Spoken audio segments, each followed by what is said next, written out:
சொன்னா சின்ன பிள்ளைகளுடைய வாழ்க்கையில தான் நிறைய மரணங்கள் கேள்விப்படுறோம். அந்த பிள்ளை தூக்கில தொங்கி செத்துருச்சு, இந்த பிள்ளை கற்பழிக்கப்பட்டு செத்துருச்சு, இந்த பையனை வெட்டி கொன்னுட்டாங்க. நம்ம காதுகளில் கேட்கிற நியூஸ் கொஞ்சம் நியூஸ், ஆனா நம்முடைய காதுகளிலே கேட்கப்படாத நியூஸ் நிறைய அதிகம் இருக்குது.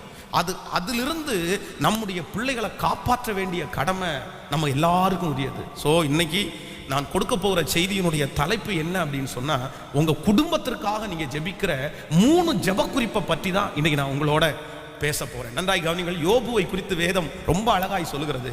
அவன் தன்னுடைய குடும்பத்தை காப்பாற்றினான், தன்னுடைய பிள்ளையை காப்பாற்றினான்.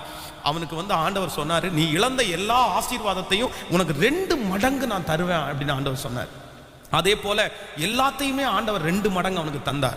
அவனுடைய ஆடுகள் 2 மடங்கு கிடைச்சு, ஒட்டகங்கள் 2 மடங்கு கிடைச்சிச்சு. அவன் இழந்தது எல்லாமே 2 மடங்கு பெற்றுக்கொண்டான். ஆனா பிள்ளைகளை கர்த்தர் 1 மடங்கு 10, 7, 3 அப்படி 10 தான் கொடுத்தாரு. ஏன் அப்படின்னா, ஏற்கனவே அங்கே அடிபட்டு அந்த வீடு இடிந்து விழுந்து செத்து போன அந்த 10 பிள்ளைகளையும் யோபு எங்க கொண்டு போய் சேர்த்தான் அப்படின்னு சொன்னா, பரலோகம் கொண்டு போய் சேர்த்துட்டான். அப்போ உங்களுடைய குடும்பத்தை, உங்களுடைய பிள்ளைகளை நீங்க என்ன பண்றீங்களோ தெரியாது, அந்த பிள்ளைகளுக்கு பரலோகத்துல ஒரு இடத்தை நீங்க வாங்கி கொடுத்துடணும். உங்க கணவனாருக்கு பரலோகத்துல ஒரு இடத்தை வாங்கி கொடுத்துடணும். உங்க மனைவிக்கு ஒரு பரலோகத்துல இடத்தை வாங்கி கொடுத்துடணும். உங்க பிள்ளைகளுக்கு பரலோகத்துல இடத்தை வாங்கி கொடுத்துடணும். அது ஒவ்வொரு குடும்பத்திலே இருக்கிற பிள்ளைகளுடைய தலையாய கடமையா இருக்கணும். நீங்க ஜெபம் பண்ணணும். நீங்க ஜெபித்தால் கர்த்தர் கேட்பார். நம்முடைய குடும்பங்களுக்காக நம்ம திறப்புல நிக்கிறத ஆண்டவர் விரும்புறாரு, ஆண்டவர் அதை அங்கீகரிக்கிறார். நீங்க ஜெபிக்கலன்னா தான் ஆண்டவர் வருத்தப்படுவார். அதான் நீங்கள் ஏலியை குறித்து வேதத்துல வாசிக்கும் போது வேதம் சொல்லுது, ஏலியின் மக்கள் பேலியாளின் மக்களா இருந்தார்கள். அப்ப அந்த பிள்ளைகளை கூப்பிட்டு ஏலி பேசுறான், என் மக்களே, நான் கேள்விப்படுகிற செய்தி நல்லதல்ல. நீங்கள் ரொம்ப தப்பு பண்றீங்க. மனுஷனுக்கு விரோதமாய் மனிதன் எழும்பினால் நியாயாதிபதிகள் தீர்த்து வைப்பார்கள். ஒருவன் கர்த்தருக்கு விரோதமாய் பாவம் செய்வானேயாயில் அவனுக்காக விண்ணப்பம் பண்ணத்தக்கவன் யார் அப்படின்னு தன்னுடைய பிள்ளைகளை பார்த்து பேசுறாரே தவிர தன்னுடைய பிள்ளைகளுக்காக திறப்புல நிக்கல. அப்போ நீங்க ஒவ்வொரு பெற்றோர்களும் நீங்க ரொம்ப கவனமா இருங்க. உங்க பிள்ளைங்க மேலதான் பிசாசு இன்னைக்கு குறியா இருக்கிறான், ரொம்ப கண்ணா இருக்கிறான். அவன் ரொம்ப ரொம்ப எப்படியாவது நம்முடைய பிள்ளைகளை அழிக்கணும்னு நினைக்கிறான். ரொம்ப ஜாக்கிரதையா இருங்க. நான் என்னுடைய மகன் இளைய மகன் 4th ஸ்டாண்டர்ட் படிக்கிறான். அப்போ எப்போவுமே ஸ்கூல் முடிச்சுட்டு நைட்டு வந்தால் நாங்கள் சில காரியங்களை பேசிக்கிறது வழக்கம். என்ன நடந்துச்சுப்பா, இன்னைக்கு என்ன நடந்துச்சு, இன்னைக்கு யாரெல்லாம் வந்தாங்க, யாரெல்லாம் பாட்டம் நடத்துனாங்க. அப்போ ரொம்ப ஷாக்கான ஒரு விஷயத்த அவன் சொன்னான். எனக்கு ரொம்ப ஆச்சரியமா இருந்துச்சு. அப்படின்னா இந்த ஒரு சின்ன வயசுலேயே இந்த பிள்ளைகளுக்கு இருக்கிற அந்த இதை பாருங்க. அப்போ அந்த 4வது வகுப்பு படிக்கிற அந்த பையனை பார்த்து கூட இருக்கிற பிள்ளைங்க புஷ்பா பாத்தியான்னு கேட்டிருக்காங்க. புஷ்பா பாத்தியா அப்படின்னு நான் அதான் எழுதி வச்சு எனக்கு அந்த பேர் மறந்துச்சு, அதனால தான் பார்த்து சொல்றேன் பாருங்க. புஷ்பா பாத்தியான்னு கேட்டிருக்காங்க. உடனே இவன் கேட்டிருக்கிறான், புஷ்பான்னா என்னன்னு கேட்டிருக்கிறான். ஐயோ, உனக்கு தெரியாதா, புஷ்பான்றது ஒரு மூவி, ஒரு படம் அப்படின்னு. உடனே இவன் என்ன சொல்லியிருக்கான்னா, இல்லை எங்கள் டேடி பாஸ்டரா இருக்காங்க, நாங்கள் எங்கள் வீட்டில் சினிமா எல்லாம் பார்க்க மாட்டோம் அப்படின்னு சொல்லியிருக்காங்க. சொன்ன உடனே இன்னொரு புள்ள சொல்லுதாமா, கிறிஸ்டின்ஸ் ஏன் இப்படி அன்லக்கியா இருக்காங்கன்னு கேட்டிருக்கு.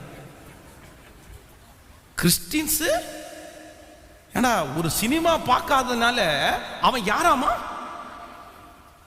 அன்லக்கியாவும்.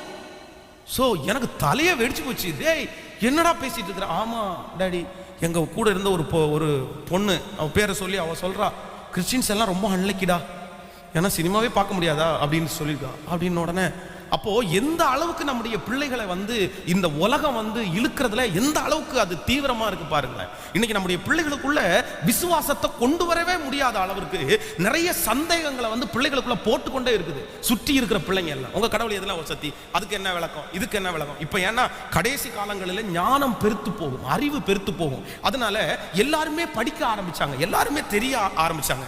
வேதம் சொல்லுகிறது, கண்டு விசுவாசிக்கிறவனை விட காணாமல் விசுவாசிக்கிறவன் பாக்கியவான். நீங்களும் நானும் ஆண்டவரை எப்படி விசுவாசிச்சோம்னா, காணாம தான் விசுவாசிச்சோம். பாஸ்டர் சொன்னதை அப்படியே நம்பினோம்.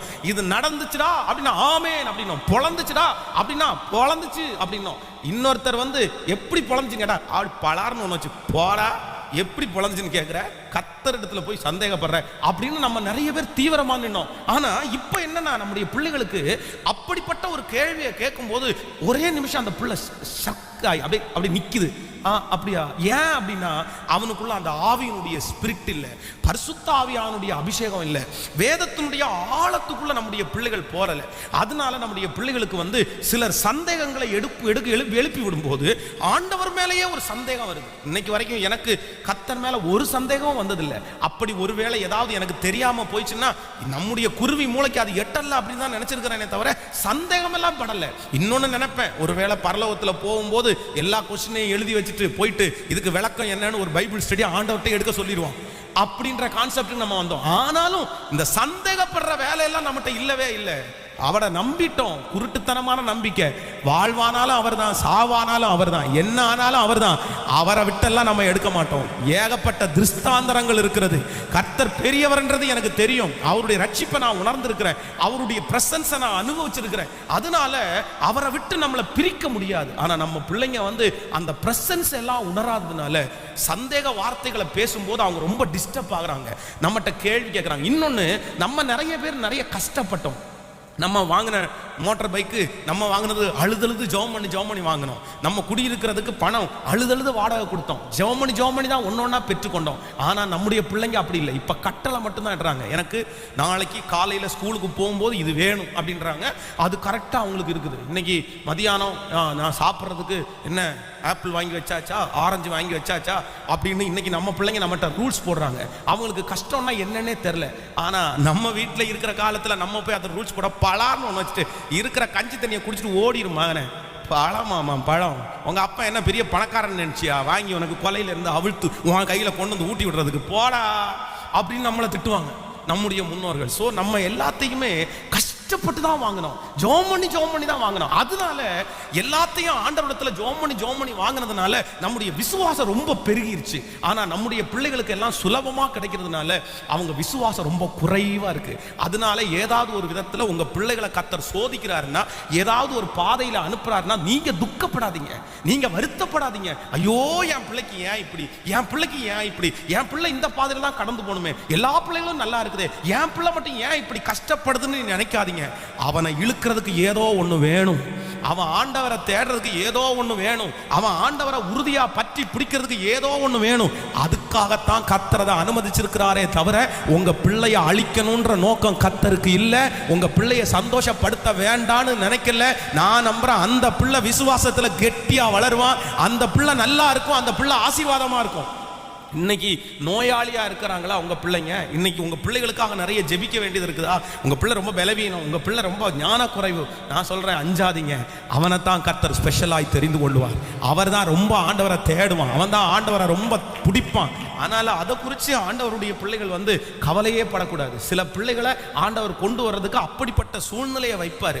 நம்மளை கொண்டு வர்றதுக்கு ஒரு சூழ்நிலையை வச்ச கர்த்தர் நம்ம பிள்ளைகளை கொண்டு வர்றதுக்கும் அப்படிப்பட்ட ஒரு சூழ்நிலையை வைக்கணும். அப்போ இது எல்லாம் பார்க்கும்போது நம்ம என்ன அப்படின்னா, நம்முடைய குடும்பத்திற்காக நம்ம ரொம்ப ஜெபிக்கிறதற்கு கடமைப்பட்டிருக்கிறோம். ஒவ்வொரு தேவனுடைய பிள்ளைகளும் நான் சொல்றேன், நம்முடைய குடும்பத்தை வேற ஒண்ணுமே பாதுகாக்காது, ஜெபத்தை தவிர வேற எதுவுமே பாதுகாக்காது. இன்னைக்கு உங்க பிள்ளைங்க சின்ன பிள்ளைங்களா இருக்கலாம், இன்னைக்கு உங்க கணவன் ஆவிக்குரிய கணவனா இருக்கலாம், ஆனா நாளைக்கு என்ன நடக்குதுன்னு நமக்கு தெரியாது. அதனாலதான் ஆண்டவர் சொல்றாரு, முன்கூட்டியே நீ ஜெபம் பண்ணு, சோதனைக்கு உட்படாதபடி விழித்திருந்து ஜெபம் பண்ணுங்கள் அப்படின்னு ஆண்டவர் சொல்றாரு. எப்பா சோதனை வரப்போகுது, நான் உங்களை விட்டு போக போறேன், அதனால அந்த சோதனையில நீங்க நின்னு பிடிக்கிறதுக்கு முன்னாடியே ஜெபம் பண்ணுங்க, 1 மணி நேரமாவது ஜெபம் பண்ணுங்கன்றாரு. ஆனா சீடர்கள் படுத்து தூங்கினாங்க. ஆனா அதுக்கப்புறம் ஆண்டவர் சொல்றாரு, இனி படுத்து இளைப்பாருங்க, நீங்க தூங்குங்க, மனுஷகுமாரன் பாவிகளுடைய கையிலே ஒப்பு கொடுக்கிறதுக்கு நேரம் வந்துச்சு. அதுக்கப்புறம் அவங்களால ஜெபம் பண்ணவே முடியல. வேதம் சொல்லுது எல்லாருமே சிதறி போனார்கள். இவங்க மட்டும் ஆரம்பத்தில் ஜெபம் பண்ணியிருந்தாங்கன்னா ஆண்டவரை பிடிக்கும் போது கண்டிப்பா சிதறி போயிருக்க மாட்டாங்க. அந்த ஜெபம் அவங்கள காப்பாத்திட்டு இருக்கும், அந்த தூதன் அவங்கள காப்பாத்தி இருப்பான், அந்த பிரசன்னம் அவங்கள சுமந்திருக்கும். அப்போ ஒரு காரியத்தை ஆண்டவர் பேசும்போது வந்ததுக்கு அப்புறம் இல்ல, உங்க பிள்ளைங்க வளர்ந்ததுக்கு அப்புறம் இல்ல, உங்க பிள்ளைங்களை கல்யாணம் பண்ணி கொடுத்ததுக்கு அப்புறம் இல்ல, பிரச்சனை வந்ததுக்கு அப்புறம் இல்ல, அதுக்கு முன்கூட்டியே ஜெபிக்கிறவர்கள் பாக்கியவான்கள். ஆமென் சொல்லுங்கள். அப்போ எல்லாரும் நம்முடைய குடும்பத்தில் என்ன பண்ணணும்னா, நம்ம வீட்டை எப்படிதான் பாதுகாக்க முடியும்னா ஜெபத்திலேயே பாதுகாக்க முடியும். சொல்லுங்க எல்லாருமே, உங்க கணவனார ஜெபத்துல தான் பாதுகாக்க முடியும் சிஸ்டர், உங்க மனைவியை ஜெபத்துல தான் பாதுகாக்க முடியும் பிரதர், உங்க பிள்ளைகளை ஜெபத்துல தான் பாதுகாக்க முடியும். நான் சொல்றேன், ஜெபம் பெரிய ஆயுதம். இந்த ஜெபம் உங்க பிள்ளைகளை எந்த சிக்கல்லையும் மாட்ட விடாது. இந்த ஜெபம் உங்க பிள்ளைகளை தப்புவித்து கொண்டு வரும். இந்த ஜெபம் உங்களுடைய பிள்ளைகளுக்கு மறுபடியும் உயிரை கொடுக்கும் என்று வேதம் சொல்லுகிறது. நீங்கள் ராஜாக்களின் புஸ்தகத்திலே 2வது ராஜாக்களிலே வாசிக்கும் போது வேதம் ரொம்ப அழகாய் சொல்லுகிறது. அப்படின்னா ஒரு தீர்க்கதரிசியை ரொம்ப விசாரித்த அந்த அம்மா, இவளுக்கு என்ன குறைவு, இவளுக்கு ஏதாவது நம்ம செய்யணுமே, இவ்வளவு நம்மளை விசாரிக்கிறாங்களே அப்படின்னு சொல்லும் போது உடன் ஊழியன் சொல்ற, அந்த அம்மாவுக்கு பிள்ளை இல்லையா, ஒரு பிள்ளை கொடுத்தா நல்லா இருக்கும். உடனே அந்த பிள்ளைக்கு ஒரு பிள்ளை, உடனே ஒரு ஆண் பிள்ளை பெத்தெடுக்குது. சில வருடங்கள் தாண்டி அந்த பிள்ளை ரொம்ப நோய்வாய்ப்பட்டு அந்த பிள்ளை மரிச்சே போயிருச்சு, செத்து போயிருச்சு. அவ்வளவுதான். உடனே அந்த அம்மா விடலாம் செய்யல, எப்படி அது நான் விடலாம், என் பிள்ளை மரிச்சு போன பிள்ளைய நான் விடமாட்டேன்னு சொல்லி அந்த தீர்க்கதரிசி உட்கார்ந்துருந்த அந்த பெட்டுக்கு மேல அந்த பிள்ளைய போட்டுட்டு அது பாட்டு கீழே வந்து உட்கார்ந்துருந்துச்சு. நீ என்ன வேணாலும் பண்ணிக்கோ, என் பிள்ளை உயிரோட வரணும். அதுக்கப்புறம் உடன் ஊழியரை அனுப்புறான். அந்த உடன் ஊழியர் வந்து பார்த்துட்டு என்னால முடியலையானும் போது தீர்க்கதரிசியே வந்து அந்த குழந்தை மேல தன்னுடைய கையை முகத்தை கண்ணை வச்ச உடனே அந்த குழந்தை 7 டைம் தும்மி அப்படியே எழும்பி நின்றுச்சுன்னு வேதம் சொல்லுது. அப்போ தன்னுடைய பிள்ளைய வந்து காப்பாற்றுகிற ஒரு தாய், ஆண்டவருடைய பிள்ளைகளுக்கு அந்த அபிஷேகம் உங்களுக்கு வேணும். நீ போ, நீ கேட்கல இல்ல, நீ எந்த போக்கு வேணாலும் போ, நீ சாகு அப்படின்னு நம்ம சொல்லக்கூடாது, நீ விழுந்து போ அப்படின்னு சொல்லக்கூடாது, நீ அனுபவிப்ப அப்படின்னு சொல்லக்கூடாது. நம்ம தான் திறப்புல நின்று அவங்கள காப்பாற்றணும். எத்தனை பேர் ஆமோதிக்கிறீர்கள்? மோசைக்கு விரோதமாய் ஆண்டவர் ரொம்ப கோவப்பட்டு அவனுக்கு விரோதமாய் முறுமுறுத்து நான் மோசையை கொன்னே ஆகணும் அப்படின்னு எழும்பும் போது சிப்போரால் இன்னொரு நாட்டுக்காரி, அவளுக்கும் கர்த்தருக்கும் சம்பந்தமே இல்லை, அவங்களுக்கும் ஆண்டவருக்கும் வந்து பெரிய தொடுதல் எல்லாம் இல்லை, பெரிய ஜெப வாழ்க்கை இல்லை, பெரிய பரிசுத்த வாழ்க்கை இல்லை, அவங்களுடைய சன்னதியே அப்படிப்பட்ட சன்னதி. ஆனா தன்னுடைய கணவனாரை காப்பாற்றணும் அப்படின்னு சொல்லி அந்த இடத்துல தன்னுடைய பிள்ளையினுடைய நுனி தோலை அறுத்து போட்டு சொல்றா, இவர் என் ரத்த சம்பந்தமான புருஷன், நான் விடமாட்டேன் ஆண்டவரே. மோசையினுடைய உயிரை இன்னொரு அம்மா காப்பாற்றுவாங்க. பாருங்களேன், இங்க இருக்கிற ஒவ்வொரு பெண்மணிகளும் நீங்க சிப்போராளத்தான் இருக்கணும், நீங்க சிப்போராளத்தான் இருக்கணும். நான் சாக போறேன், சூசைட் பண்ண போறேன்னு சொல்ற கணவனார போய் செத்துரு அப்படின்னு சொல்லிடக்கூடாது, அவனை வாழ வைக்கணும். நீ ஏன் அப்படி சொல்றீங்க? நான் இருக்கிறேன், நான் உங்களை ஜெபிச்சு காப்பாத்துவேன் நீங்க சொல்லணும். நான் உங்களை ஜெபிச்சு காப்பாத்துவேன், நான் உங்களை ஜெபிச்சு ஜெபிச்சு உங்க பிசினஸ் ஆசீர்வாதத்துக்கு நான் கொண்டு வருவேன், நான் முழங்கால நிக்கிறேன், நீ தைரியமா இருன்னு ஆண்டவருடைய பிள்ளைகளாகிய பெண்கள் நீங்க தான் நீங்க சொல்லணும். நீங்க மனைவி அப்படிதான், நான் செத்து போறேன் அப்படின்னு சொல்லும் போது, ஆமா நீ இருக்கிறதும் ஒண்ணுதான், நீ போய் சேர்றதும் ஒண்ணுதான், நீ செத்தா எனக்கு ஒன்றும் பிரச்சனை இல்லை அப்படின்னு நீ சொல்லிடக்கூடாது. அதுக்கப்புறம் செத்ததுக்கு அப்புறம் தான் உங்களுக்கு தெரியும் அந்த அம்மாவுடைய வருத்தம், அந்த அம்மா இருந்தது எவ்வளவு நன்மைன்றது உங்களுக்கு அப்புறம் தான் தெரியும். அதனால செத்து போறவங்கள நீங்க விடக்கூடாது. நீங்க உடனே சொல்லணும், உனக்கு என்னம்மா பிரச்சனை, உனக்கு நான் இருக்கிறேன், 10 ஆசீர்வாதத்தை விட நான் உனக்கு பெருசு இல்லையா, நான் உனக்கு பெருசுமா, நான் உனக்கு என்ன வேணாலும் தர்றேன் அப்படின்னு ஒவ்வொரு கணவனாரும் அப்படி நீங்க வந்து அன்னாளுடைய கணவனார மாதிரி நீங்க வந்து காப்பாற்றணும். அப்போ நம்முடைய குடும்பத்துல நான் நம்புறேன், இந்த தேசத்துல ஜனங்களை கொள்ளையிடுவதற்காக ஒரு சக்தி போராடிட்டே இருக்குது. அந்த சக்தியிலிருந்து நம்முடைய குடும்பத்தை காப்பாற்றுவதற்கு கர்த்தர் உதவி செய்வார். ஆமென். நம்முடைய வீட்டிலே அகால மரணங்கள் இருக்கக்கூடாது, நம்முடைய வீட்டிலே இளம் வயதுல மரணம் இருக்கக்கூடாது, எல்லாரும் முதிர் வயதுல தான் மரிக்கணும். ஆமென் சொல்லுங்கள். எத்தனை பேர் ஆமோதிக்கிறீங்க?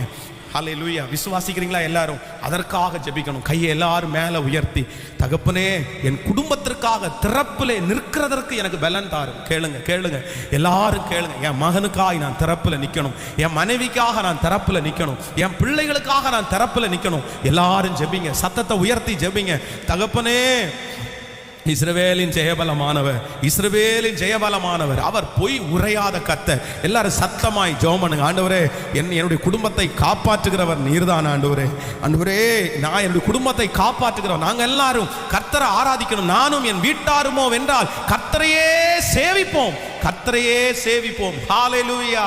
நானும் என் வீட்டாரும் உம்மையே நேசிப்போ, உமக்கா வாழுவோ, உன் நாமம் சொல்லுவோ. சேர்ந்து பாடுவோம். எபினேசர் எபினேசர், இதுவரை உதவி நீ யெகோவா,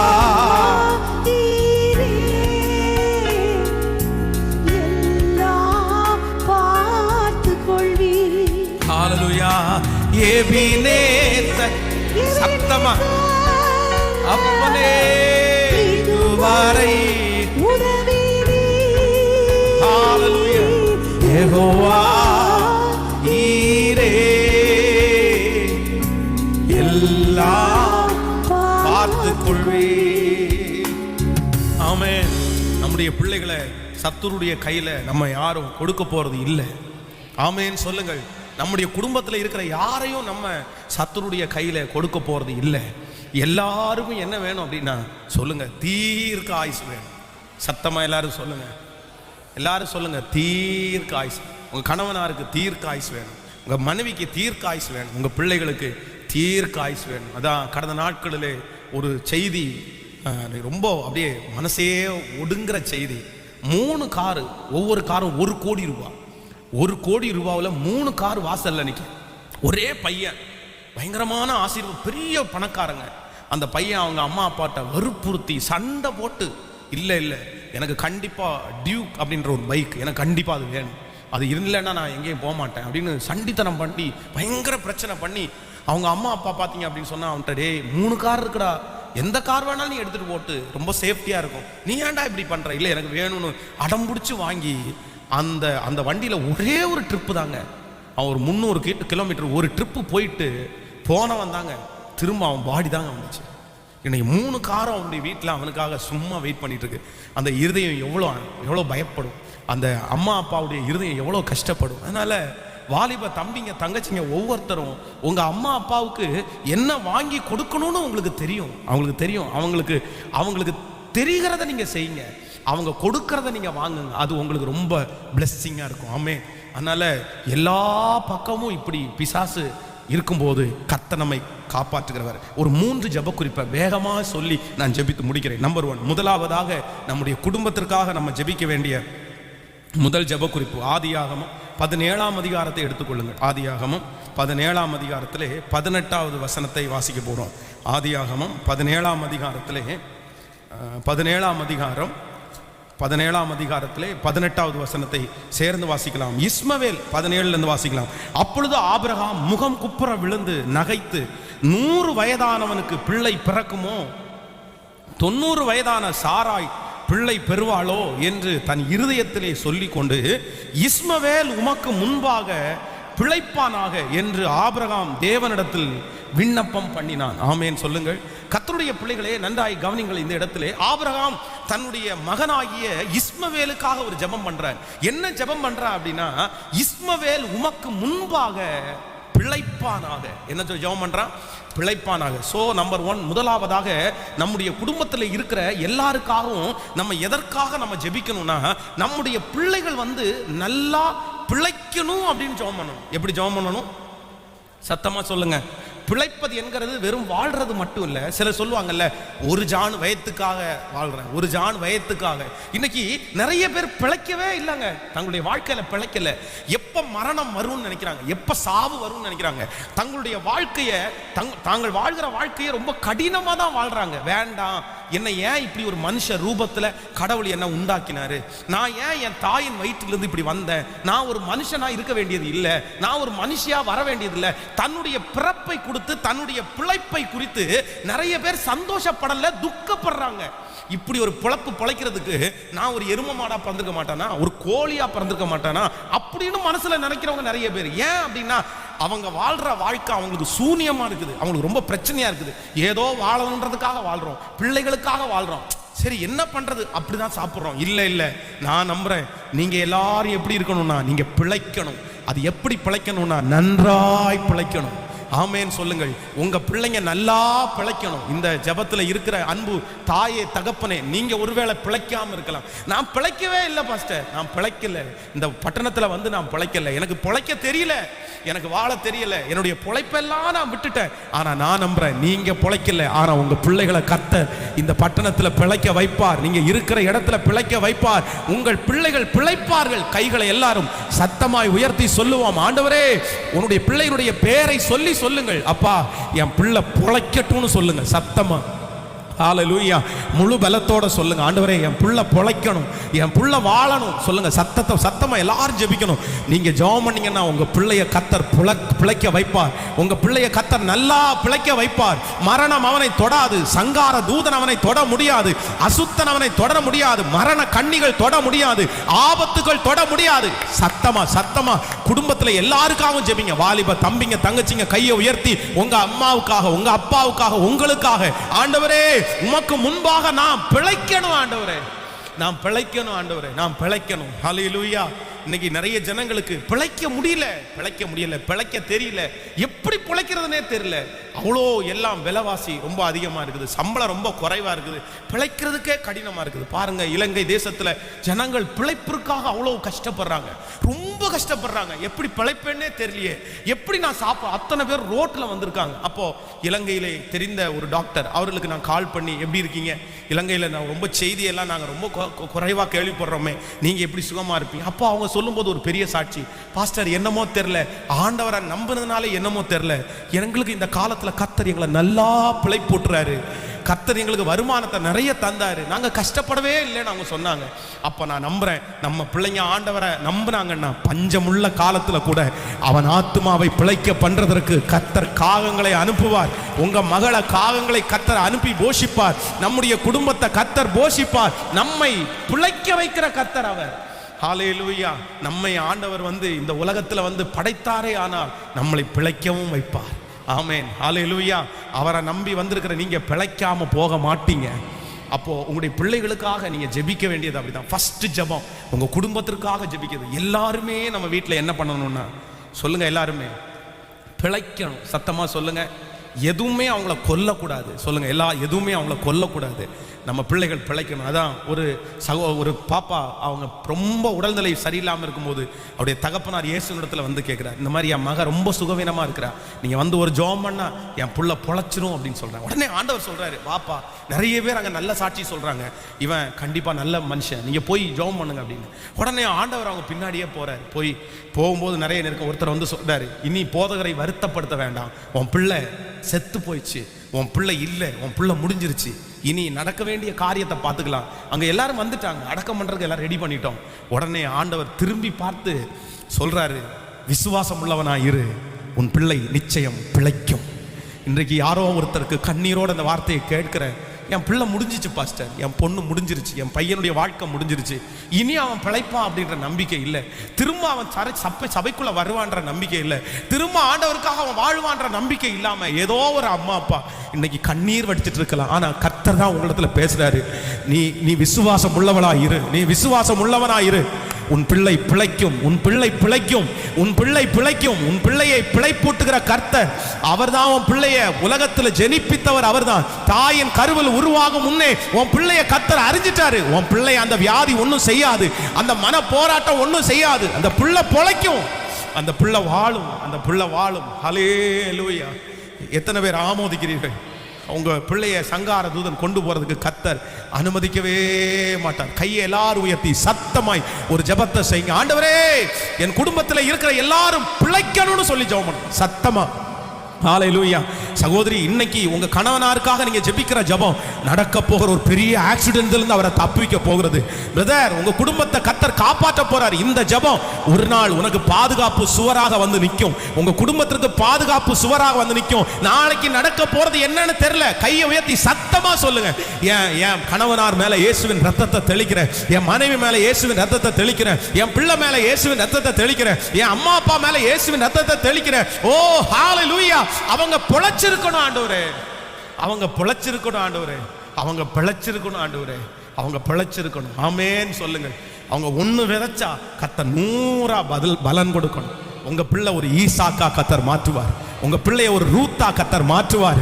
உங்க பிள்ளைய ஒரு எஸ்தராய் கர்த்தர் அபிஷேகம் பண்ணுவார். உங்க மகனை கர்த்தர் ஒரு தாவீதாய் கர்த்தர் வைப்பார். உங்க மகனை ஒரு தானியேலாய் கர்த்தர் வைப்பார். ஹல்லேலூயா. உங்க மகனை கர்த்தர் இடிந்து போகிற அலங்கத்தை கற்ற ஒரு தேவ மனுஷனா கர்த்தர் நிறுத்துவார். ஹல்லேலூயா, ஹல்லேலூயா. ஆமென். நீங்கள் மறக்காம ஜெபிக்கணும். ஆண்டவரே, என்னை பிழைக்க பண்ணு, எங்களை பிழைக்க பண்ணு. ஆமென் சொல்லுங்க. பிழைப்புக்கான வழிகளை கர்த்தர் பிள்ளைகளுக்கு அப்படியே திறப்பாரு. அவன் போய் கேட்குற இடத்துல வேலை கிடைக்கும், அந்த வேலையில் உயர்வு கிடைக்கும், அந்த வேலையில் சம்பள உயர்வு கிடைக்கும், அந்த வேலையை அவனே செய்ய ஆரம்பிப்பான், அந்த வேலைக்கு அவன் முதலாளியாக இருப்பான், அவனுக்கு கீழே 10 பேர் வேலை செய்வாங்க, அவன் 10 பேருக்கு வேலை கொடுப்பான். இப்படியே உன் பிள்ளைய கர்த்தர் பிழைக்க பண்ணுவேன் என்று வாக்கு கொடுக்கிறார். உன் பிள்ளை இந்த பூலோகத்தில் பிழைச்சுத்தான் இருக்கும். விசுவாசிக்கிறீர்களா? நீ விசுவாசித்தால் தேவனுடைய மகிமையை காண்பாய். ஹல்லேலூயா. கைகளை உயர்த்தி இயேசுவே நாங்கள் நம்புகிறோம். நம்பர் 2, இரண்டாவதாக ஒரு பிள்ளைக்காக நம்ம இல்லை ஒரு குடும்பத்திற்காக நம்ம ஆட்களுக்காக நம்ம ஜெபிக்க வேண்டிய இரண்டாவது ஜெபம் யோபுவின் புஸ்தகம் 1ஆம் அதிகாரம். நீங்கள் 4வது வசனத்திலிருந்து நம்ம எடுக்க போகிறோம். யோபுவின் புஸ்தகத்தை எடுத்துக்கொள்ளுங்கள். யோபு 1ஆம் அதிகாரத்திலே 1ஆம் அதிகாரம் 4வது வசனத்திலிருந்து வாசிக்கலாம். அவர் குமாரர் அவனவன் தன் நாளிலே தன் வீட்டிலே விருந்து செய்து தங்கள் 3 சகோதரர்களையும் சகோதரிகளையும் தங்களுடனே கூட போஜனம் பண்ணும்படி அழைப்பார்கள். விருந்து செய்கிற அவரவருடைய நாள் முறை முடிகிற போது யோபு, ஒருவேளை என் குமாரர் பாவம் செய்து தேவனை தங்கள் இருதயத்தில் தூசித்திருப்பார்கள் என்று சொல்லி அவர்களை அழைத்தனுப்பி பரிசுத்தப்படுத்தி அதிகாலமே எழுந்து அவர்கள் எல்லாருடைய இலக்கத்தின் படியையும் சர்வாங்க தகன பலிகளையும் செலுத்துவான். இந்த பிரகாரமாக யோபு அந்நாட்களில் எல்லாம் செய்து வருவான். கையை உயர்த்தி ஒரு ஹல்லேலூயா சொல்லுங்கள்.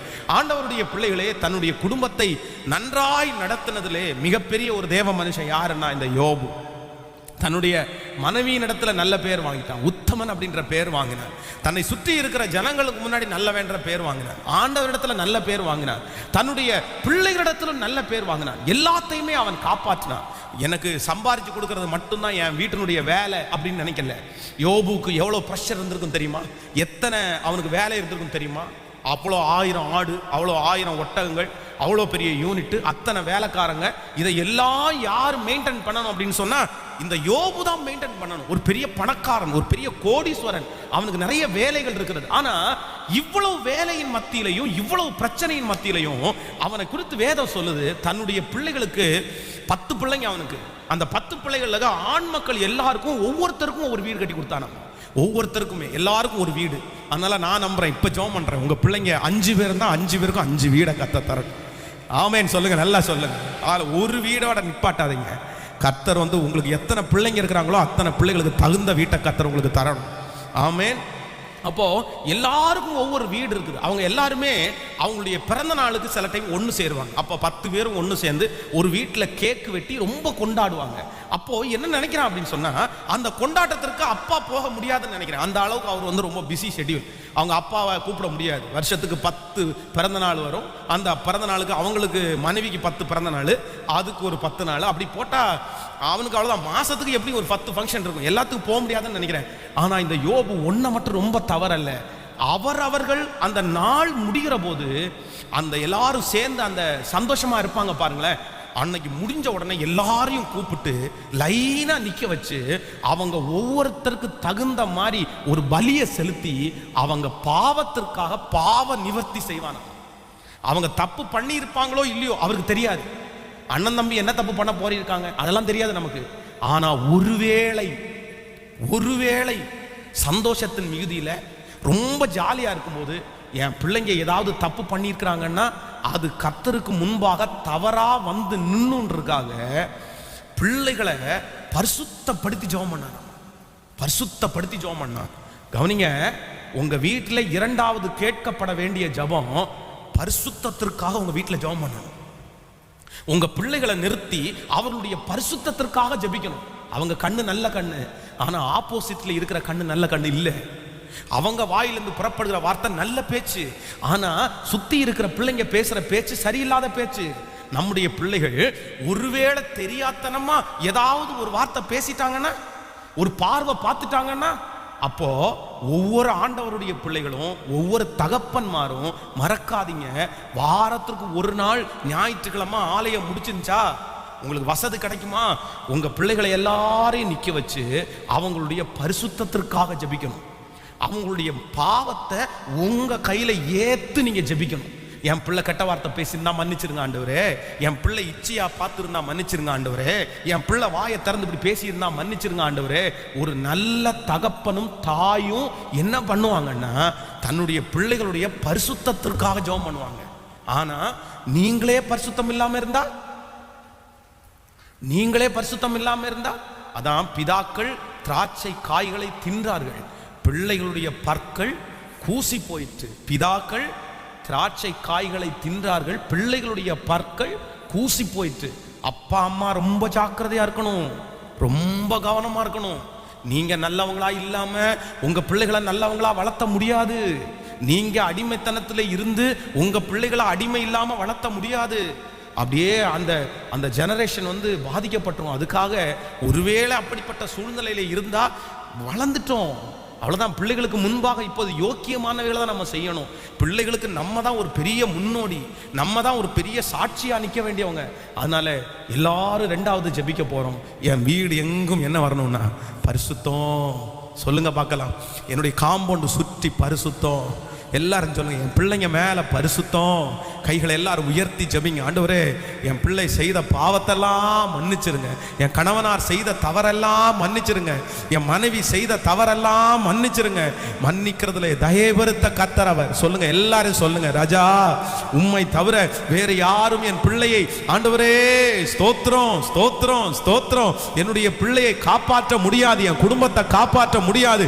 இப்பொழுது என் பிள்ளையினுடைய வாழ்க்கையிலே பரிசுத்தம் கடந்து வருவதாக, என் பிள்ளைகளுடைய வாழ்க்கையிலே பரிசுத்தம் கடந்து வருவதாக. ஆமென் சொல்லுங்க. கைகளை உயர்த்தி ஒரு ஹல்லேலூயா சொல்லுங்க. அப்போ ரெண்டாவதாக நம்ம எதுக்கு ஜெபிக்கணும்னா, நம்முடைய குடும்பத்தில் இருக்கிற எல்லாருடைய பரிசுத்தத்திற்காக நீங்க திறப்புல நிக்கணும். அப்ப திறப்புல நிற்கும் போது, இன்னைக்கு உங்க கணவனார் ஜெபத்துல இல்லை, உங்க மனைவி ஜெபத்துல இல்லை, நான் சொல்றேன், நீங்க ஒருத்தர் போதும், நீங்க முழங்கால் படி முதல்ல போடுங்க. நீங்க சோர்ந்து போகாதீங்க. சீக்கிரமாய் ஆண்டவர் முழங்கால நிக்கிறதுக்கு உங்க கூட அவங்கள கொண்டு வருவார். ஜெபத்துல ஒண்ணு கேட்கிறேன், எங்க அம்மா எனக்காக அழுது ஜெபம் பண்ணாங்க, இன்னைக்கு நான் நல்லா இருக்கிறேன் அப்படின்னு சொல்றேன். கை தூக்க பார்க்கலாமே. கை தூக்கல. எங்க அம்மா எனக்காக அழுது ஜெபம் பண்ணாங்க. எத்தனை பேர் இருக்கிறீங்க பாருங்க. உங்க அம்மா உங்களுக்காக ஜெபித்த ஜெபம் வீணா போகல. நான் நம்புறேன் நீங்களும் அப்படிதான். உங்க பிள்ளைகளுக்காக வடிக்கிற கண்ணீர் வீணா போகாது. ஒரு நாள் அவங்க சொல்லுவாங்க, எங்க அம்மா ஜெபம் பண்ண ஜெபம் தான் நான் உயிரோட இருக்கிறேன்னு சொல்லுவாங்க. ஆமேன் சொல்லுங்க. மூன்றாவதாக, நம்பர் 3, மூணாவதாக வேகமாய் நம்ம தியானித்து முடிக்க போறோம். 2 ராஜாக்களின் புஸ்தகம் 4ஆம் அதிகாரத்தை எடுத்துக்கொள்ளலாம். 2 ராஜாக்களின் புஸ்தகம் 4ஆம் அதிகாரத்திலே 1வது வசனத்தை வாசிக்கலாம். தீர்க்கதரிசிகளுடைய புத்திரரில் ஒருவனுக்கு மனைவியாயிருந்த ஒரு ஸ்திரீ எலிசாவை பார்த்து, உமது அடியானாகிய என் புருஷன் இறந்து போனான், உமது அடியான் கர்த்தருக்கு பயந்து நடத்தான் என்பதை அறிவி, கடன் கொடுத்தவன் இப்பொழுது என் 2 குமாரரையும் தனக்கு அடிமையாக்கி கொள்ள வந்தான் என்றான். எலிசா அவளை நோக்கி, நான் உனக்கு என்ன செய்ய வேண்டும்? உன் வீட்டில் உன்னிடத்தில் என்ன இருக்கிறது என்று சொல் என்ன. அதற்கு அவள், ஒரு குடம் எண்ணெயே அல்லாமல் உமது அடியானுடைய வீட்டிலே வேறு ஒன்றும் இல்லை என்றார். நன்றாய் கவனிகள் ஆண்டவருடைய பிள்ளைகளே. மூன்றாவதாக, ஒரு தாய் தீர்க்கதரிசியின் இடத்துல போய் தன்னுடைய பிள்ளைக்காக ஜெபிக்கிறாள். என்ன ஜெபிக்கிறா அப்படின்னு சொன்னா, ஒரு காலத்துல என் கணவனார் ரொம்ப நீதிமானா நடந்தாரு, நல்ல ஊழியம் செய்தார், அவர் நல்லவர், அவர் கெட்டவர் அல்ல. ஆனா அவரிடத்துல இருக்கிற ஒரு பெரிய ஒரு கெட்ட ஒரு குணம் என்ன அப்படின்னு சொன்னா, அவர் நிறைய கடன் வாங்கிட்டாரு. இப்போ கடன் வாங்கின அவர் மரித்து போனார். இப்போ கடன்காரங்க எல்லாமே யாரை பிடிக்கிறாங்க அப்படின்னா, என் பிள்ளைங்க 2 பேரையும் பிடிச்சி இந்த கடனுக்கு நீதான் வரணும் அப்படின்றாங்க. அப்போ இந்த அம்மா இந்த தீர்க்கதரிசி இடத்துல கெஞ்சுறாங்க, எப்படியாவது என் பிள்ளைங்க 2 பேரையும் விடுதலை ஆக்கணும் அப்படின்னு. அப்போ மூன்றாவதாக, முன்னோர்களுடைய சாபத்திலிருந்து நம்ம விடுதலை ஆகிறதற்கு நம்ம ஜெபம் பண்ணணும். ஆமேன் சொல்லுங்கள். புரியுதா? எத்தனை பேருக்கு புரியுது? நம்ம முன்னோர்களுடைய சாபங்கள் நம்மளை தொடரக்கூடாது, அதற்காக ஸ்பெஷலா ஜெபிக்கணும். இந்த அம்மா, அவர் கடன்காரரா இருந்தாரு, ஆனா அவர் வாங்கின கடத்தை என் பிள்ளைகளிடத்துல கேட்கறாங்க. இப்போ அந்த கடனுக்கு என் பிள்ளைங்க நிக்க வேண்டியதா இருக்கு. அவருக்கு மட்டும் இல்ல பிரச்சனை, என் பிள்ளைகளுக்கும் சேர்ந்து பிரச்சனை. அப்போ அப்பாவுக்கு பொத்தலான கை, பிள்ளைகளுக்கு நிறைய பேருக்கு பொத்தலான கை. அம்மாவுக்கு வியாதி, அப்பாவுக்கு வியாதி, பிள்ளைகளுக்கு நிறைய பேருக்கு வியாதி. நான் என்ன சொல்றேன் அப்படின்னு சொன்னா, இனி உங்க பிள்ளைங்க மேல ஓடுற ரத்தம் இயேசு கிறிஸ்துவனுடைய ரத்தமாய் மாறணும். உங்க ரத்தம் இயேசுவின் ரத்தமாய் மாறணும். அந்த முன்னோர்களுடைய எந்த சாபமும் உங்களையோ உங்கள் பிள்ளைகளையோ தொடவே கூடாது. ஆண்டவரே, நான் கடன் வாங்க கூடாது, நான் சாட்சியா நிக்கணும், நான் அந்த வியாதியில அகப்படக்கூடாது. நான் நம்புறேன் கர்த்தர் அப்படியே உங்களுக்கு செய்வார். செய்வார். முன்னோர்கள் மரித்து போனவர்களை நீங்க ரொம்ப கனப்படுத்துனீங்க அப்படின்னு சொன்னா சில நேரத்தில் அவர்களுடைய பெயரை சொல்லி பிசாசு உங்க வாழ்க்கையில விளையாண்டுருவான். அதனால ரொம்ப கவனமா இருக்கணும். மரிச்சு போயிட்டாங்களா விட்டுருங்க. அவங்கள நம்ம எங்க பார்ப்போம் அப்படின்னா பரலோகத்துல அவங்கள சந்திச்சிருவோம். மரித்து அதான் சங்கீதக்காரனாகிய தாவீது சொல்லும்போது ரொம்ப சொல்றேன், நான் பிள்ளை உயிரோடு இருக்கையில் பிள்ளைக்காக அழுதேன், நான் ஜெபம் பண்ணேன், ஆனா பிள்ளை இப்ப மரிச்சு போயிடுச்சு, நான் அதனிடத்திற்கு போவேனே அல்லாமல் அது என்னிடத்திற்கு திரும்பி வராது. நிறைய பேர் ரொம்ப மிஸ்டேக் பண்றாங்க. இறந்து போறதுக்கு முன்னாடி பாத்தீங்கன்னா அவ்வளோ கரிச்சு கொட்டுறது, அவ்வளோ பிரச்சனை பண்றது, திட்டுறது, சாக மாட்டியா, அப்படி பண்ண மாட்டியா, இப்படி பண்ண மாட்டீங்க. இறந்து போனதுக்கு அப்புறம் பாத்தீங்க அப்படின்னு சொன்னா போட்டோவை வச்சு பூஜை பண்றது, மாலையை போடுறது, லைட்டை எரிக்க வைக்கிறது, எந்த இடத்துக்கு போனாலும் அவங்கள குறிச்சே பேசுறது. நான் சொல்றேன், உங்களை வருத்தப்படுத்தல, உங்களுடைய இழப்பு எவ்வளவு பெருசுன்னு எனக்கு தெரியும். ஒரு மனுஷன் மரிச்சு போறது, நம்மளை விட்டே கடந்து போறது, அந்த துக்கம் மாள முடியாதுன்னு தெரியும். ஆனா பிசாசு இதையே கையில எடுத்து உங்க குடும்பத்துல விளையாண்டுருவான். ரொம்ப ஜாக்கிரதை. நான் ஒரு குடும்பத்தை சந்திக்கும் போது என் 2 கண்ணால பார்த்த அந்த சாட்சியை உங்களுக்கு சொல்றேன். அப்படின்னா ஒரு ஈபியில வேலை பார்க்குற அண்ணன் ஈவில தம்பி அண்ணன் ஈவில வேலை பார்த்துட்டு இருக்கும்போது அந்த கரண்ட் ஷாக் அடிச்சு இறந்து போயிட்டான். இறந்து போன உடனே அவனை பணமா வீட்டுக்கு கொண்டு வர்றாங்க. அந்த நேரத்தில் தம்பியினுடைய ஒய்ஃப் அவங்க மாதமா இருக்காங்க. இந்த தாத்தா பாட்டி 2 வயசானவங்க இருக்காங்கல்ல, உடனே அவனுடைய பேரை சொல்லி அவன் தான் வயிற்றுல இருக்கான், அவன் தான் வயிற்றுல இருக்கான், அவன் தான் வயிற்றுல இருக்கிறான் அப்படின்னு என் பிள்ளை எனக்கு கிடைச்சிருவான், என் பிள்ளை எனக்கு கிடைச்சிருவான். சரிப்பா, விசுவாசத்திற்கு ஒரு அளவு வேண்டாம்பா அப்படி சொல்லி அந்த பிள்ளை கல்யாணம் பண்ணி அந்த பிள்ளைக்கு குழந்தை பிறக்கும் போது அதே மாதிரி ஆம்பளை குழந்தை தான் பிறந்துச்சு. இவங்க அப்பா அம்மா வேற ஒரு பேரை வச்சுட்டாங்க. பேரை வச்சா தாத்தா பாட்டி அதை எப்படி நீ பேரை வைக்கலாம், செத்து போன என் பையன் தான் உன் வயிற்றுல பிறந்திருக்கிறான், நீ என்ன வேணாலும் பேரை வச்சுக்கோ, நான் அந்த பேரை சொல்லி தான் உனக்கு கூப்பிடுவேன்னு சொல்லி அந்த பிள்ளை வந்தாலும் போனாலும் செத்து போன அந்த பையன் அவனுடைய பேரை வச்சு கூப்பிடுறது. கூப்பிட்டு நீ நம்ப மாட்டீங்க, பிறக்கும் போது அவ்வளோ அழகாய் பிறந்த குழந்தை இப்போ அந்த பையன் இறந்து போனான் பாருங்களேன், அவனுக்கு முகத்துல எல்லாம் அந்த தீக்காயம் பட்டு அவன் இறந்து போனான். இந்த குழந்தையினுடைய முகம் அப்படியே தீக்காயம் பட்டது போல அப்படியே புள்ளியா இருக்குது. அவனுக்கு ஒரு ஏசி இல்லாமல் அவனால் எங்கேயுமே இருக்க முடியாது. எப்பவுமே அவங்க அம்மா அப்பாட்ட சொல்கிறான், எனக்கு ரொம்ப உஷ்ணமாக இருக்குது, எனக்கு ரொம்ப உஷ்ணமாக இருக்குது, எனக்கு உடம்பெல்லாம் ரொம்ப எரியரமாக இருக்குது, எனக்கு ஃபேன் போடுங்க, எனக்கு ஏசி போடுங்க. அவனுடைய உடம்பு அப்படியே வேர்த்துட்டே இருக்குது. அவனுடைய உடல் கொஞ்சமாக அதே மாதிரி மாறிட்டே இருக்குது. நான் அந்த சாபத்தை கட்டி அவனுக்காக நான் ஜெபம் பண்ணேன். ரொம்ப வருத்தத்தோட ஷேர் பண்ணுறேன் ஆண்டவருடைய பிள்ளையை. அந்த குடும்பத்துக்காக நான் இன்னைக்கு வரைக்கும் அழுது ஜெபம் பண்ணிட்டு இருக்கிறேன். அந்த பிள்ளையை கத்தர் அதுலேருந்து காப்பாற்றணும். ரொம்ப ரொம்ப டேஞ்சர், ரொம்ப டேஞ்சர். ரொம்ப அப்படி சொல்லக்கூடாது. மரித்து போன ஒருத்தரை திரும்ப பேசுறது அது நியாயம் இல்லை, அது நியாயம் இல்லை. அவர் அப்படி பார்த்தேன், இப்படி பார்த்தேன், சொப்பனத்தில் பார்த்தேன், அவர் வந்துட்டார், என்கிட்ட மீன் குழம்பு கேட்டார், கறி குழம்பு கேட்டார், எனக்கு கிழங்கு வச்சு கொடுக்க சொன்னார். இதெல்லாம் என்ன பேச்சு, என்ன பேச்சு இது? அவங்க அவ்வளோதான், ஒரு வருஷத்துக்கு ஏதோ வருஷாந்தரத்துக்கு ஒரு 40 நாள், ஒரு 16வது நாள் ஒரு ஜெபம் வச்சுட்டோம், ஒரு 40 நாள் ஒரு ஜெபம் வச்சுட்டோம். சரி, ஓகே, ரொம்ப பற்றுதல், ஒரு வருஷத்துக்கு ஒரு ஜெபம் வச்சுட்டோம், அவ்வளோதான். இது வேற கிறிஸ்டின்ஸ் இந்த கல்லறை திருநாள்னு ஒன்று வச்சிருக்கிறாங்களா? நம்ம ஆட்களை கையிலேயே பிடிக்க முடியாது. என்னமோ அவர் திரும்பி மறிச்சு போனவரை ஃபோட்டோ போட்ட உடனே அவருக்கு முன்னாடி போயிட்டு 2 அழுத உடனே அவர் திரும்பி வர்ற மாதிரி என்ன பண்ணிட்டு இருக்கிறீங்க, என்ன செஞ்சிட்டு இருக்கிறீங்க? ஒரு ஆண்டவருடைய பிள்ளைக்கு கல்லறை திருநாள் தேவையா? ஒரு கல்லறைக்கு மரித்து போன அவங்க எக்காலம் துணிக்கப்படும் போது அவர்கள் எழுந்திருப்பார்கள். ஆண்டவர் மரித்தவர்களுக்காக ஓலமிட சொல்லவே இல்லை. அவ்வளோ பெரிய மோசைக்காகவே 40 days தான் கொடுத்தாரு. அவ்வளோதான், போதும், கிளம்புங்க அப்படின்னாரு. நீங்க என்னன்னா வருஷம் கல்லறை திருநாளுக்கு போயிட்டு இருக்கிறீங்க. என்னது இது? என்னதான் அன்பா இருந்தாலுமே மறக்க வேண்டாமா? மறந்துதான் ஆகணும், விட்டுதான் ஆகணும். இனி நம்ம அங்க போய் தான் சந்திப்போம். அதுக்கு முன்னாடி இருக்கிறவங்களையும் கஷ்டப்படுத்துவீங்களா? இருக்கிறவங்களையும் வருத்தப்படுத்திடுவீங்களா? நீங்க அழுறதுனால கூட இருக்கிறவங்க வருத்தப்படலை? கூட இருக்கிறவங்க எவ்வளவு கஷ்டப்படுறாங்க அதெல்லாம் நிறைய பேருக்கு கண்ணுக்கே தெரியாது. நீ எப்படி வேணாலும் போ, ஆனா எனக்கு ஃபீல், நான் சொல்றேன், கண்டிப்பா இருக்கு. அதெல்லாம் வலி வந்தவங்களுக்கு தான் தெரியும். உண்மை அப்படிதான். அந்த வலி எந்த வீட்டில் வரதோ அவங்களுக்கு வலி ஜாஸ்தியா இருக்கு. ஆனாலும் நம்ம இனி ஒன்றும் பண்ண முடியாது. அப்படி செஞ்சீங்கன்னா ஒருவேளை அவர்கள் ரட்சிக்கப்படாதவர்களா இருந்து அவர்களை பயன்படுத்தி பிசாசு உங்களை வஞ்சிச்சுட்டா, இறந்து போன தாத்தா மாதிரியே எப்படி இருக்கான் பாருங்க, அந்த பாட்டி மாதிரியே இருக்கிறான் பாருங்க, முடிப்பாரு அத மாதிரியே இருக்குது. என்னது இது பேச்சு? என்ன அந்த அம்மா ஒழுக்கமா இறந்திருந்தா கூட பரவாயில்ல, ஒரு நல்ல அம்மா, பரிசுத்தவாட்டி, ஊழியம் செஞ்சவங்க அப்படின்னா சரி, ஓகே, நம்ம சந்தோஷப்படலாம். அவங்களே ஒழுங்கினமான வாழ்க்கையை வாழ்ந்து இறந்து போனாங்க. பாட்டி மாதிரியே முடி இருக்காமா, ஜட ஜடையா இருக்காமா. என்னது இது பேச்சு? எப்படி இதெல்லாம் எப்போ மாற போறீங்க? எப்போ இதை விட போறீங்க? அதனால கிறிஸ்தவனா வாழ்ந்தா, ஆண்டவருடைய பிள்ளையா பைபிளை தூக்குனா சத்தியத்துக்கு கட்டுப்பட்டு நடக்கணும். சும்மா வெளி வேஷத்தை தரிச்சிட்டு இருக்கக்கூடாது. சத்தியம்னா சத்தியம், நிற்கணும்னா நிற்கணும், அவ்வளோதான். கலப்பையின் மேலே கையை வச்சு பின்னிட்டு பார்க்கிற எவனும் கர்த்தருடைய ராஜ்யத்துக்கு தகுதி உள்ளவன் அல்ல. பரிசுத்தவான்கள் இந்த மாதிரி ஆயிரக்கணக்கான காயம் மனசுல பட்டுட்டு தான் திரும்பவும் நின்றுட்டு இருக்கிறாங்க. நமக்கு இந்த ஊர்ல வந்த மிஷினரிகள் நிறைய பேருக்கு காயம் இல்லைன்னு நினைக்கிறீங்களா? மரணம் இல்லைன்னு நினைக்கிறீங்களா? சொந்த பிள்ளைய அடக்கம் பண்றது கூட பெட்டி இல்லாம அட்டை பாக்ஸுக்குள்ள அவங்களே குழி தோண்டி போச்ச எத்தனை பரிசுத்தவான்கள் இருக்காங்க தெரியுமா? மனைவி இன்னொரு ஊர்ல பைத்தியக்காரியா மாறி கத்திய தூக்கிட்டு அலைஞ்சு ஒவ்வொரு நாளும் பைத்தியக்காரிடத்துல பாடுபட்டு இறந்து போன மனைவியை தன்னுடைய கைனால அடக்கம் பண்ண எத்தனை மிஷினரிகள் இருக்காங்க தெரியுமா?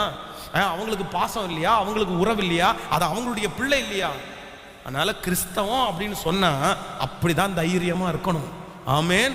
உங்களை பார்த்து நிறைய பேர் தைரியப்படணும். சத்தமா சொல்லுங்க. உங்களை பார்த்த உடனே எல்லாருக்கும் வித்தியாசமா நீங்க தெரியணும். ஆமேன். ஹல்லேலூயா. துக்கம் இருக்கலாம், கொஞ்ச நாள் மட்டும்தான் இருக்க முடியும். அதுக்கப்புறம் எனக்கு அந்த துக்கம் இருக்காது. நான் முகமுகமாய் சந்திப்பேன். எல்லார் கையை உயர்த்தி, ஆண்டவரே எங்க குடும்பத்தில் அந்த சாபம், முன்னோருடைய சாபம் தொடக்கூடாது. சத்தமா சொல்லுங்க. எல்லாரும் நல்ல வைராக்கியமா ஜெபிங்க, வைராக்கியமா ஜெபிங்க, முழு பலத்தோட ஜெபிங்க. என் பிள்ளைய தொடக்கூடாது, என் மகளை தொடக்கூடாது. சோத்திரம். உங்க பிள்ளை யாராவது பக்கத்துல இருப்பாங்கன்னா தலை மேல கையை வச்சு ஜெபம் பண்ணுங்க. இயேசுவின் நாமத்தில் என் பிள்ளைய மறைக்கிறேன்னு ஜெபம் பண்ணுங்க. ஸ்தோத்திரம், ஸ்தோத்திரம், ஸ்தோத்திரம், ஸ்தோத்திரம், ஸ்தோத்திரம். ஹல்லேலூயா, ஹல்லேலூயா. பிள்ளைங்க ஸ்தோத்திரம் பண்ணுங்க. நல்ல ஸ்தோத்திரம் பண்ணி ஆமென்னு ரிசீவ் பண்ணுங்க. உங்க அம்மா ஜெபம் பண்றதை ரிசீவ் பண்ணுங்க. உங்க அப்பா ஜெபம் பண்றதை ரிசீவ் பண்ணுங்க. சத்தமா உங்க பிள்ளைகளுக்காக ஜெபம் பண்ணுங்க. இயேசுவே, நான் பட்ட எந்த கஷ்டமும் என் பிள்ளை படக்கூடாது, என் வியாதி என் பிள்ளைய தொடக்கூடாது. ஹல்லேலூயா. என்னுடைய கெட்ட பழக்கங்கள் ஒன்று கூட என் பிள்ளைக்கு வரக்கூடாது ராஜா. ஸ்தோத்திரம், ஸ்தோத்திரம், ஸ்தோத்திரம், ஸ்தோத்திரம். ஆமென் சொல்லுங்கள். இன்னைக்கு 3 காரியத்துக்காக நம்ம ஜெபிக்கணும். நம்பர் 1, முதலாவதாக நம்ம எல்லாரும் எதற்காக ஜெபிக்கணும்னா பிழைக்கிறதற்காக ஜெபிக்கணும். நம்ம எல்லாம் எப்படி பண்ணணுமாமா? பிழைக்க தெரியாதவங்களா இருந்துடக்கூடாது, பிழைக்கணும். பிழைக்கணும், நல்லா பிழைக்கணும். எப்படி பிழைக்கணும்? நம்பர் 2, இரண்டாவதாக எதுக்காக நம்ம ஜெபிக்கணும் சொல்லுங்க? பரிசுத்தத்திற்காக. நம்ம வீட்டை சுத்தப்படுத்தி ஜெபிக்கணும், நம்முடைய பிள்ளைகளை சுத்தப்படுத்தி ஜெபிக்கணும். அப்ப திறப்புல நின்று அவங்களுடைய பாவத்தை சுமந்து மன்னிப்பு கேட்டு ஜெபிக்கணும். நம்பர் 3, மூணாவது எதுக்காக ஜெபிக்கணும்? முன்னோருடைய சாபம் நம்முடைய பிள்ளைகளை தொடாம இருக்கிறதுக்கு நம்ம ஜெபிக்கணும். ஆமென். வாலிப தம்பிங்க, தங்கச்சிங்க, பிள்ளைங்க எல்லாம் கவனிச்சிங்க தானே? இயேசு உண்மை உள்ளவர். உங்க அப்பாவுக்கு இயேசு கிடைச்சதுனா, உனக்கு இயேசு ரொம்ப ஃப்ரீயா கிடைச்சதுனால நீ தயவு செய்து இயேசுவை சாதாரணமா எடை போட்டுறாத. உங்க அப்பா கிறிஸ்தவன், உங்க அம்மா கிறிஸ்தவனா இருந்ததுனால உனக்கு இயேசு ரொம்ப சுலபமா கிடைச்சிருக்கலாம். ஆனா இந்த இயேசுனுடைய மேன்மையை நீ தெரிஞ்சுக்கப்பா, தெரிஞ்சுக்கப்பா. நீ ரட்சிக்கப்படு. நீ உங்க அப்பா கிறிஸ்டின்ஸா இருந்தாலும் உங்க அம்மா கிறிஸ்தவங்களா இருந்தாலும் நீ ரட்சிக்கப்படணும். நீ அபிஷேகம் பெறணும். நீ ஆண்டவரோட நெருங்கணும். நீ ஆண்டவரோட பேசணும். நீ உனக்கும் ஆண்டவருக்கும் ஒரு தனிப்பட்ட உறவு கண்டிப்பா வேணும். உங்க அப்பா கிறிஸ்தவனா இருந்ததுனால நீ ஆண்டவருடைய பிள்ளையா மாறிட முடியாது, மாறிட முடியாது. உனக்கும் ஆண்டவருக்கும் ஒரு இன்டிமேசி ஒன்று வேணும். அதை கர்த்தர் எதிர்பார்க்கிறார். ஆமே. பிள்ளைங்க ஸ்கூலில் சொல்றதை பார்த்து சந்தேகப்படாத. கர்த்தரை சந்தேகப்படக்கூடாது. ஒரு வார்த்தை பேசக்கூடாது. நீ இயேசுவை பற்றி, நீ போட்டிருக்கிற ட்ரெஸ்ஸு, நீ படிக்கிறதுக்கு கட்டின ஃபீஸு, நீ போடுற மை, நீ போடுற சகலமும் உங்க அப்பா சம்பாரிச்சு கொடுத்ததுன்னு நினைக்காத. உங்க அப்பாவுக்கு கர்த்தர் கொடுத்தது. உங்க அப்பா பிச்சைக்காரனா வந்தாரு. உங்க அப்பா ஒன்றும் இல்லாம இருந்தாரு. உங்க அப்பா அழிஞ்சு போவாருன்னு நினைச்சாரு. ஆனா கர்த்தரே உங்க அப்பாவையும் அம்மாவையும் நடத்தி இன்னைக்கு உங்க அப்பா அம்மாவை கர்த்தர் தான் நல்லா வச்சிருக்கிறாரு. கர்த்தர் இல்லைன்னா உங்க அம்மா அப்பா இன்னைக்கு ஒன்றும் இல்லாம போயிருப்பாங்க. நீ ரொம்ப கஷ்டப்பட்டிருப்ப, நீ ரொம்ப கஷ்டப்பட்டிருப்ப. அதனால உனக்கு எல்லாம் ஈஸியா கிடைக்குதுன்றதுக்காக நீ விட்டுறாத. ட்ரெஸ்ஸை போடும்போது கர்த்தருக்கு ஸ்தோத்திரம் பண்ணு. பேனா வாங்கி கொடுக்கும்போது கர்த்தருக்கு ஸ்தோத்திரம் பண்ணு. ஜீசஸுக்கு தேங்க்ஸ் சொல்லு. ஆமென். வாலிப பிள்ளைங்க கேட்டிங்களா? சின்ன பிள்ளைங்க கேட்டிங்களா? இயேசுக்கு என்ன சொல்லணும்?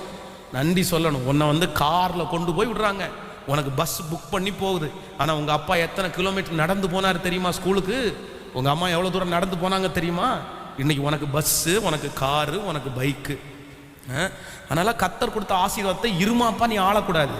அதனால உனக்கு தேவன் கிடைத்ததற்கு கர்த்தருக்கு ரொம்ப நன்றி சொல்லு. பரிசுத்தமுள்ள கடவுள் யாருக்குமே கிடைக்காம உனக்கு தந்திருக்கிறாரு. ஹல்லேலூயா. எல்லாரும் அப்படியே எழும்பி நிற்கலாம். Thank you Jesus. நான் நம்புகிறவர் பெரியவர். நான் நம்புகிறவர் பெரியவர். எல்லாரும் எழும்பி நின்று இந்த 3 ஜெப குறிப்பை கர்த்தர் தான் நம்மோட பேசி இருக்கிறார். ஸ்தோத்திரம், ஹல்லேலூயா. அவர் ஆபத்து நாளில் என் கூடவே இருப்பார். ஸ்தோத்திரம். எனக்கு ஒன்றும் குறையாமல் என்னை நடத்துவார். இதுவரை நடத்தி அவர் குறைவின்றி காத்தி எனக்கு எத்தனை மகிழ்ச்சியை ஆண்டவர் தந்தார். சோதனை எல்லாம் நான் கடக்கும் போது என் கர்த்தர் என்னோடு கூட இருந்தாரே. எல்லாரும் கர்த்தரை ஸ்தோத்திரம் பண்ணுங்க. சின்ன பிள்ளைகள் முதற்கொண்டு பெரியவர்கள் வரையிலும் கையை உயர்த்தி கர்த்தரை ஸ்தோத்திரம் பண்ணுங்க பார்க்கலாம். சத்தமா பத்தாது, சத்தத்தை உயர்த்தி ஸ்தோத்திரம் பண்ணுவோம். ஹல்லேலூயா. நன்றி ஆண்டவரே, நன்றி சொல்லுங்க. ஏசப்பாட்ட ஸ்தோத்திரம் பா. நீ நல்லவ, நீ நல்லவ, நீ நல்லவ, நல்லவ. ஓ நன்றி. ஆபத்து நாளில் அனுகூலமான துணையுமானீரே, நன்றி ஐயா. ஆபத்து நாளில் அனுகூலமான துணையுமானீரே, நன்றி ஐயா. நன்றி நன்றி ஐயா. எல்லாருடைய கரங்களை தட்டி ஓ நன்றி நன்றி ஐயா. இதுவரை நடத்தி, இதுவரை நடத்தி குறைவின்றி காத்து மகிழ்வை தந்தீரே, நன்றி. என்ஜாய் பண்ணி பாடுங்க பார்க்கலாம். மகிழ்வை தந்தீரே, நன்றி. தண்ணீரை கடந்தே கடந்தே சோதனை ஜெயித்தே, மதிலை தாண்டினேன் உம்பல. தண்ணீரை கடந்தே மதிலை தாண்டினேன் உம்ப. கரங்கள மாலை தட்டி இப்ப சொல்லுவோம். நன்றி.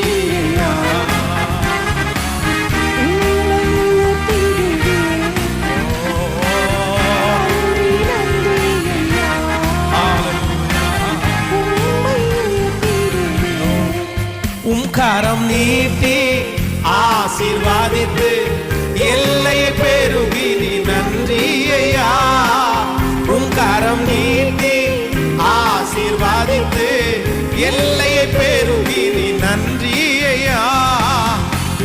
எல்லாரும் நன்றி நிறைந்த உள்ளத்தோடு